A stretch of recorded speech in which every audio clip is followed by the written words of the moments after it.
Kapag malamig ang panahon, masarap pong humigop ng mainit na sabaw. Kayo ba, Dimples, Andre and Mami Chiki, ano bang mga gusto nyong kainan o higupin kapag malamig ang panahon? Kaldo. Ayan na nga. Moto. Bulalo.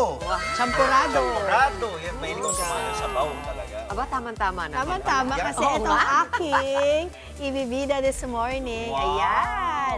Ito pang ibibida natin mamaya sa Kita Tayo. Wow na lugaw. Abangan niyo po yan. Mainit Wala pa na bang siya. mas malaki pang bowl, Angela? Oh, Para wala hindi ka na pa. maghilamos sa Alam mo, hindi ka na maghilamos sa dami. Wala nang hindi na kailangan ng spoon. Ganun na agad. Diretso Joke na. lang, mamaya. Abangan niyo po Gagawin yan, na yan.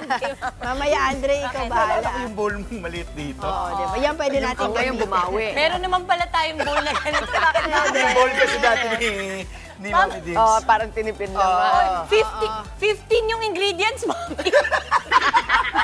Ganun kalaki, ganun kaliit. Hindi nga raw tubong lugaw ang kitaan sa negosyong lugawan. Paano naman kaya? Wow na wow po ang 6 digits na kita kada buwan. Kita tayo, kasama ang owner ng lugaw ni Lola at iba pa. Good morning, Chef Ines. Magandang umaga rin sa inyo. Or short for Chef E. Yes. Yun na lang itatawag natin kay Chef E. So bakit po ba lugaw ni Lola at iba pa ang naging pangalan at inspirasyon? Ano po ba yung naging inspirasyon nyo dito sa negosyo na to? Pagdating sa inspirasyon, syempre yung aking lola Yes. and my mother. Kasi talagang mahilig ako sa pagluluto. So, nakikita ko kasi sa kanila eh. Oo. Pero pagdating doon sa lugaw ni Lola, kung bakit siya naitaguyod, ito ay nakakatawa nga eh kasi minana ko tong business na to. And yung original owner ng lugaw ni Lola ay isang banyaga. Ah, talaga? Yes, oo. Hindi lang niya maasikaso dahil sa dami na ng sangyup salan na mga resto. Kaya naisip niya na bitawan ito. So nagkaroon ako ng oportunidad na ako yung umako ng negosyo at ipinagpatuloy ko Ito na siya. yun. Yes, oo. Pero meron po bang specific na ingredients si Lola ninyo before na ini-incorporate nyo ngayon dito sa negosyo ninyo? Tinuro kasi sa amin yung kanilang recipe for the lugaw. Pero inayos ko.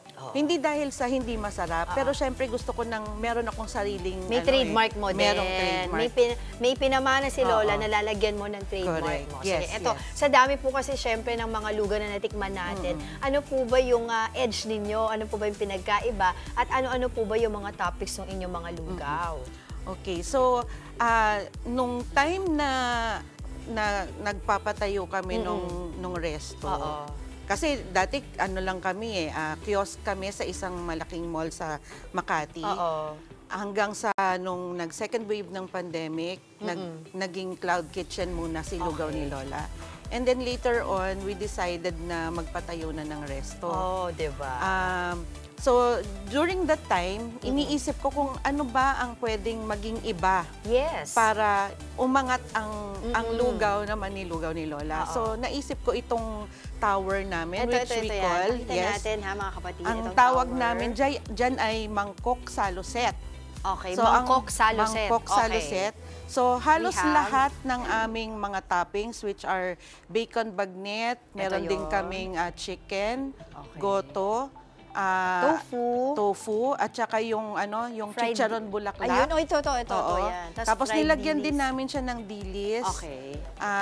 At saka itlog. Okay. Ngayon, ginawa ko para mas mas sulit sa mga customer namin.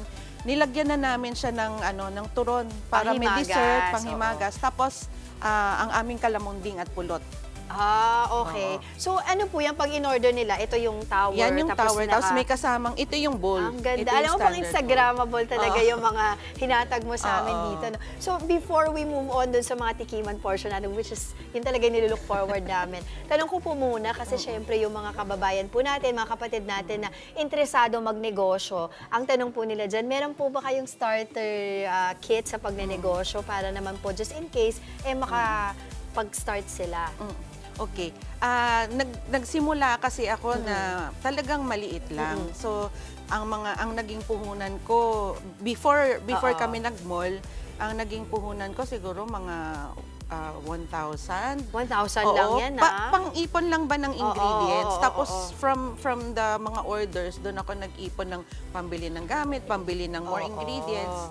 So, nung time na yon ngayon kasi syempre mas mahal na yung mga Yes. mga ingredients eh. So siguro mga kung meron kang hawak na 3,000, siguro pwede kang mag-start or hanggang 5,000. Kung hanggang saan mo gustong iabot yung first na panimula mo. Tsaka kailangan talaga may vision ka Oo, may eh, vision. May Oo, vision may ka. vision. So, magkano po ba kinikita natin kada buwan ngayon? Depende kasi eh. Hindi ko masasabing 6 digits lagi dahil unang-una kami ay start-up pa lang. Okay. So, kaka 2 years pa lang namin sa restaurant industry.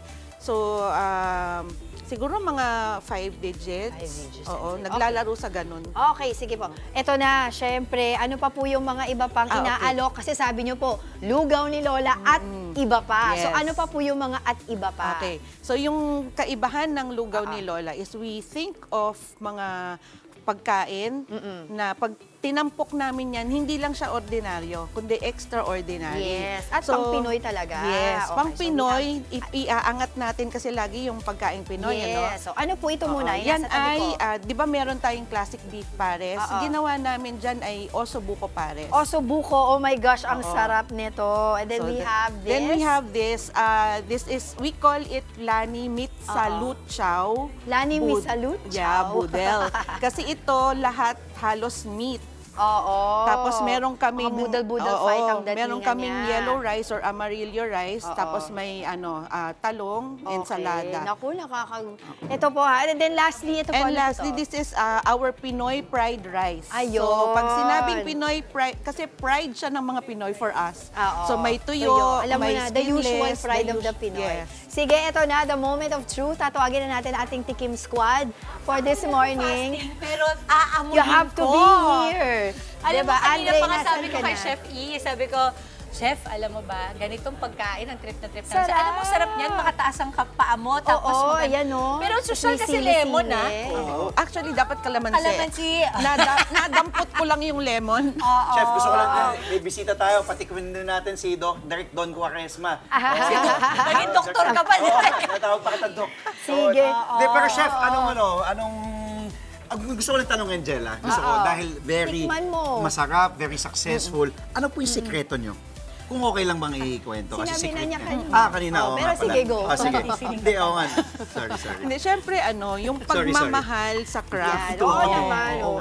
Hindi naman nawawala yung maging very passionate ka. Yes. Dahil, syempre, sa pagnenegosyo, hindi ka naman pwedeng, magpatakbo ng isang negosyo na hindi Bigulay, mo naiintindihan at hindi mo mahal. Ako, since mahal ko ang pagkain, syempre, doon ako sa pagkain. Ako din, alam mo, Diba? Chef, mahal kong pagkain, pero mahal niya din ako eh. Talagang, magkakasundo and I tayo want to dito. shout out kasi Mamaya. your kids are here. Yes. Sige. Sige, yung mga natin, mga kapatid natin na gusto kang kontakin, paano po ba, Chef? Okay. Meron kaming Facebook account. So, that's at Lugaw ni Lola at iba pa. And meron din kaming website. That's www.lugawnillola.com. And you can also contact us through our mobile phone, 0919-291-3000. Oh, Yun. tama naman. Kanilang, Tama, okay. Make sure natin kasi baka may biglang O, baka bumisi. iba. Baka iba tawagan, di Bakit ba? ako? Lugaw ni Lola po ba to? Kaya po lugaw. Anong lugaw? Natutulog ako dito. Alright, Pero sige. thank you, Chef. Thank you. Thank you rin. Mabuhay Thank you ka, rin sa mabuhay ka. invite. Hindi, maraming salamat. Ulitin po, Maraming sa ulitin. Pag payat ka pa, balik kayo ha. Bukas ulit, ha? Pwede. Mga kapatid, Dimples Romana po, kumpletuhin ang inyong umaga ng mga kwentong puno ng inspirasyon. Salubungin po ang bawat araw ng may ngiti at pag-asa. Kaya't mag-subscribe na po at mag-follow na sa aming social media pages ng News 5.